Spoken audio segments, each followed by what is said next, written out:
नमस्कार। Welcome to ज्ञान यात्रा। आज हम जानेंगे खेत में बिजाई के बारे में। पिछले अंक तक हमने जुताई के विषय में पढ़ा, जाना और समझा। खेत की जुताई के बाद खेत बीज डाले जाने के लिए तैयार हो जाता है। बुआई यानी बीज डाला जाना, यह भी फसल उत्पादन का एक महत्वपूर्ण चरण है।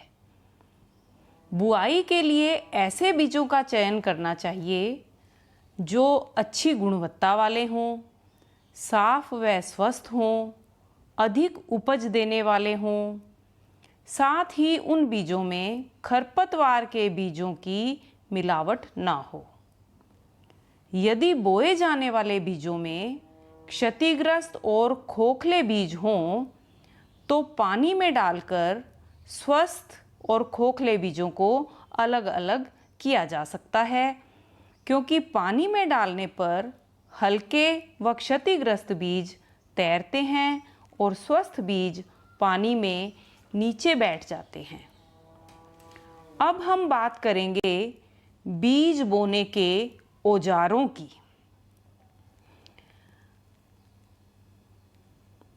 बीज बोने के परंपरागत औजार।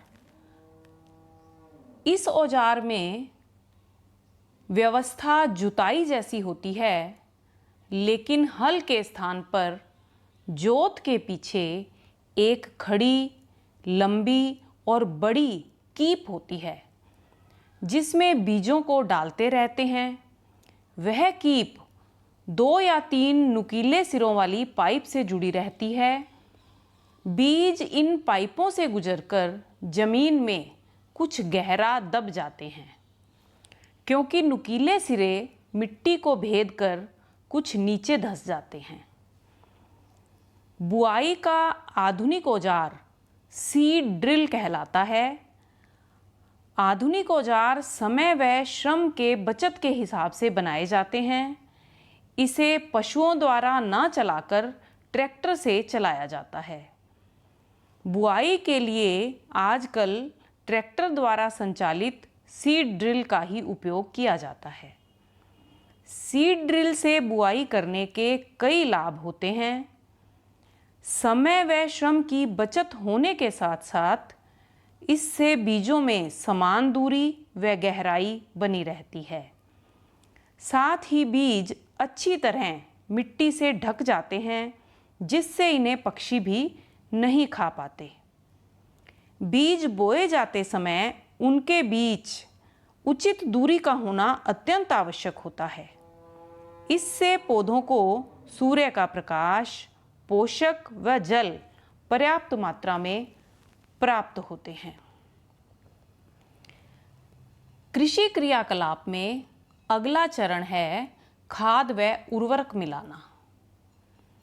मिट्टी में उगने वाले पौधे मिट्टी से ही अपने पोषक तत्व प्राप्त करते हैं, यानी मिट्टी से ही फसल को खनिज पदार्थ प्राप्त होते हैं।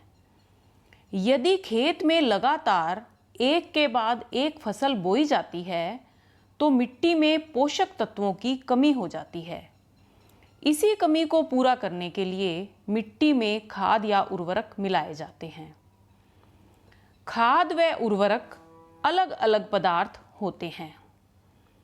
खाद एक कार्बनिक जैविक पदार्थ है जो पौधों या जंतु अपशिष्ट से प्राप्त किया जाता है। खाद निर्माण के लिए किसान पादप व जंतु अपशिष्टों को एक गड्ढे में डाल देते हैं।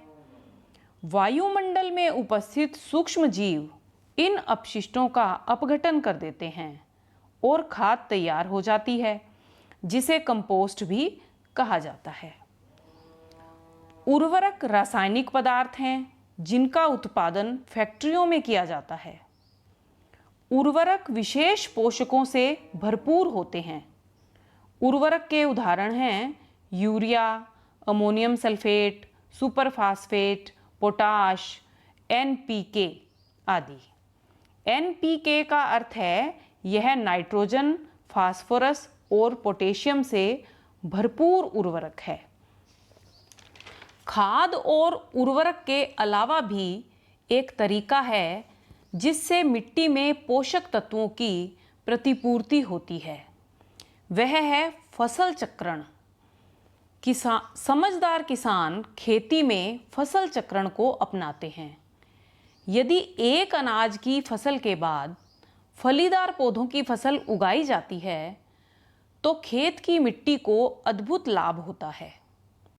फलीदार पौधों की जड़ों में ग्रंथियां होती हैं जिनमें राइजोबियम बैक्टीरिया रहते हैं।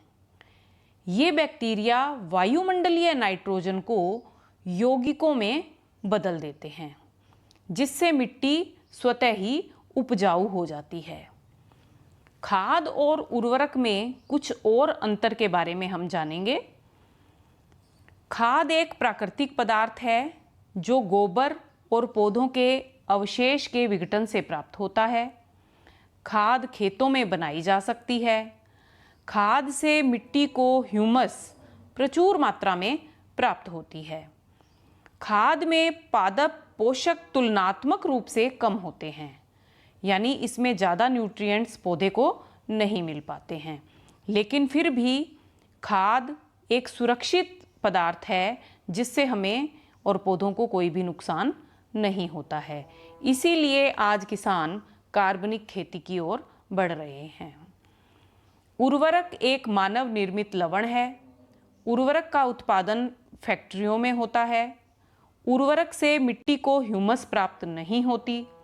उर्वरक में पादप पोषक जैसे कि नाइट्रोजन, फास्फोरस और पोटेशियम प्रचुर मात्रा में होते हैं। आज के लिए इतना ही। धन्यवाद।